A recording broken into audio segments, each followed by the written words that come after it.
Once again, my friends over at Geneva would like to let you know that if you're thinking about making a change in your business as a loan officer, they'd like to talk with you.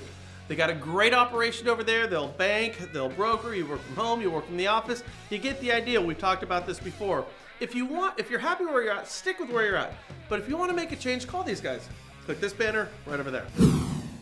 So the Wall Street Journal came out with this great article on the constitutionality of the CFPB. In short, it's not. Now, why would the Wall Street Journal draw this conclusion? According to them, because the Consumer Bureau is truly something new in Washington, a powerful independent regulatory agency run by a single federal officer who cannot be removed from office at the will of the president.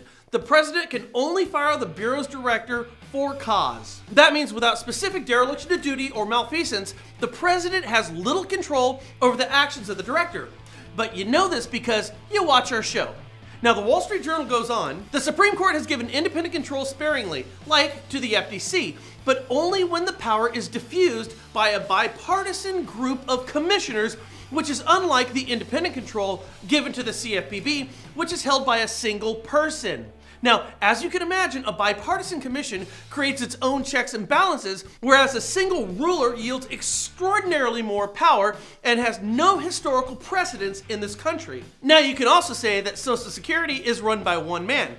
But as the journal says, Social Security simply collects and distributes money, and it cannot tell businesses how to generate the cash to fund payroll taxes or tell beneficiaries how to spend it. So those are two examples, and the Wall Street Journal explains how the structure is fundamentally different and unconstitutional. Because unlike Social Security, who's limited to collecting money, the CFPB writes rules governing a wide swath of American businesses, has the power to define what is unfair or abusive in financial services, and it investigates companies and imposes penalties, unlike the Inspector General at Social Security. Further, as you know, the CFPB simply pulls its budget out of the Federal Reserve, so it has no need to seek annual appropriations from Congress, and this is a big problem. The journal explains that this fact infringes on presidential power because it insulates the Bureau from having to compete with other priorities for inclusion in the presidential's annual budget request to Congress. Now guys, think about this for a second. The CFPB director can't be fired without cause. But if the CFPB was part of the president's annual budget request to Congress, don't you think they'd naturally be more concerned about how the president felt about the job that they were doing? Think about it like I said. It's like raising a teenager. If my son's got a pocket full of money, he's not so interested in listening to me.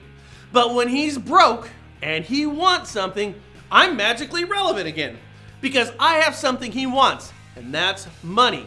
So the structure with the CFPB, as it stands right now, is like your teenage kid with a bottomless pocket full of money. How do you think that whole thing would work out? Because the CFPB, they just pull money from the Federal Reserve and have done so without being told no. And that point's very important, guys. They pull money from the Federal Reserve Board having never been told, sorry guys, you can't have that. No, that's too much. That's never happened since their inception. And unlike the Social Security Administration and the FTC. And again, this point is unlike the Social Security Administration and the FTC. In short, the Bureau is a new type of agency that wields power in a way that we have never seen before, and frankly, it's unconstitutional. So what's the end result? Well, it's what we've been talking about.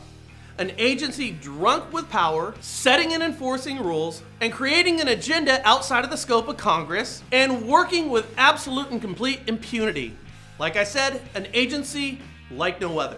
Now the journal concludes, for the sake of liberty and the integrity of the separation of powers, they should strike down this offense to constitutional governance.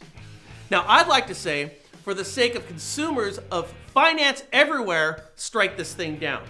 Now, if you'd like to see a letter from a home buyer that I just received that really puts the unintended consequences of the CFPB into light, please click on the link down below. And as you read this, guys, understand this letter is not the exception. Not by a long shot.